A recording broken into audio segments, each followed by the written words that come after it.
आपने कभी सोचा कि भारत में इतना करप्शन क्यों है?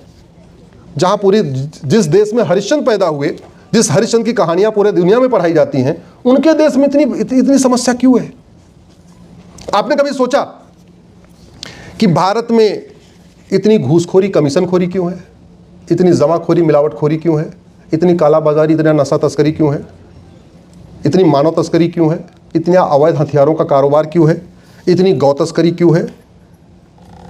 इतनी गद्दारी क्यों है? इतने जासूस यहाँ क्यों पकड़े जाते हैं? इतनी मक्कारी क्यों है? इतनी हरामखोरी क्यों है? इतनी कामचोरी क्यों है? इतना माओवाद क्यों है? इतना नक्सलवाद क्यों है? इतना अलगाववाद क्यों है? इतना आतंकवाद क्यों है? इतना धर्मांतरण क्यों है? इतना झूठ फरेब क्यों है? इतना यहाँ घटतौली क्यों है? इतना भारत में नक्काली क्यों है? भारत में इतनी चोरी डकैती क्यों है? चीटिंग, फ्रॉड, फोर्जरी क्यों है? साइबर फ्रॉड क्यों है? हवालाबाजी, कबूतरबाजी क्यों है?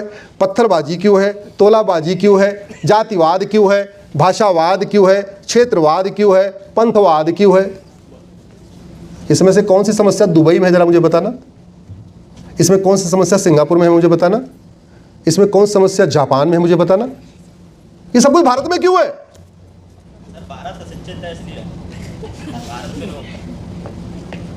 भगवान श्री राम ने कहा था, भय बिन होए न प्रीत।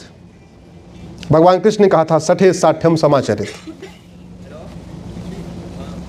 मनुष्य तभी अच्छा काम करता है, शिक्षा में संस्कार हो और कानून का खौफ हो।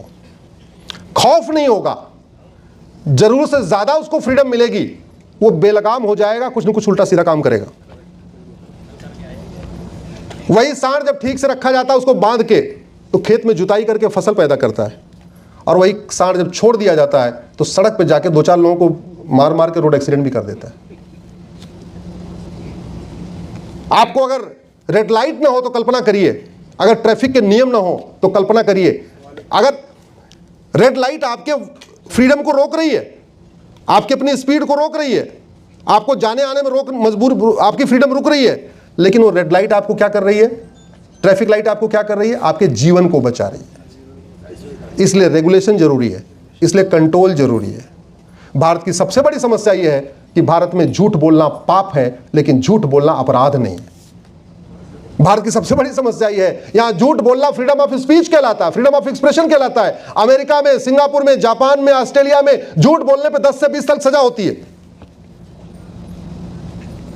यहां नेता इसलिए झूठ बोलते हैं क्योंकि झूठ बोलना कोई ऑफेंस नहीं है। और अगर आप ध्यान से देखिए, जातियों के आधार पर कौन बांट रहा है? नेता। भाषा के आधार पर कौन बांट रहा है? नेता। क्षेत्र के आधार